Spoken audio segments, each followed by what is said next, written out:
அமெரிக்காவுக்கான smartphone ஏற்றுமதியில் சீனாவை பின்னுக்கு தள்ளிய இந்தியா முதலிடம் பிடித்தது. 2025ஆம் ஆண்டு இந்தியா அந்த இடத்தை பிடித்தது.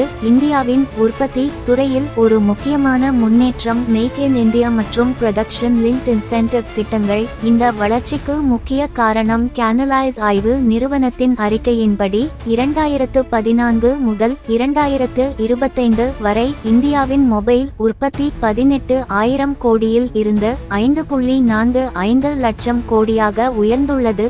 அதே காலகட்டத்தில் மொபைல் ஏற்றுமதி 1,500 கோடியில் இருந்து 2 லட்சம் கோடியாக 127 மடங்கு உயர்ந்துள்ளது. மொத்த எலக்ட்ரானிக்ஸ் உற்பத்தி 1.9 லட்சம் கோடியில் இருந்து 11.3 லட்சம் கோடியாக அதிகரித்துள்ளது. இந்தியாவில் உற்பத்தி நிறுவனங்கள் 2 இல் இருந்து 300 ஆக அதிகரித்துள்ளன. இந்த வளர்ச்சி இந்தியாவின் உற்பத்தி திறனையும் உலக சந்தையில் இந்தியாவின் நிலை உயர்ந்து வருவதையும் வெளிப்படுத்துகிறது. இது போன்ற தகவலை தெரிஞ்சுக்க சப்ஸ்கிரைப் மற்றும் லைக் பண்ணுங்க. இந்தியா உலகின் 2வது மிகப்பெரிய ஸ்மார்ட்போன் உற்பத்தியாளர்.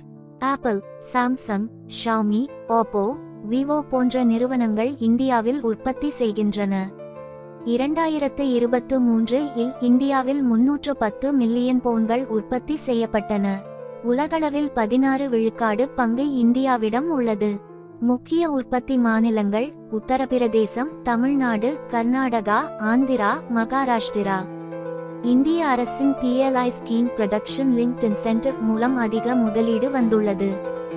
இலக்கு 2026 க்குள் $300 பில்லியன் எலக்ட்ரானிக்ஸ் ஏற்றுமதி. கூடிய விரைவில் உலகில் ஸ்மார்ட் போன் ஏற்றுமதியில் முதலிடத்தை இந்தியா பிடிக்கும். இதை பற்றி நீங்க என்ன நினைக்கிறீங்க? கமெண்ட்ல சொல்லுங்க. மேலும் சப்ஸ்கிரைப் மற்றும் லைக் பண்ணுங்க.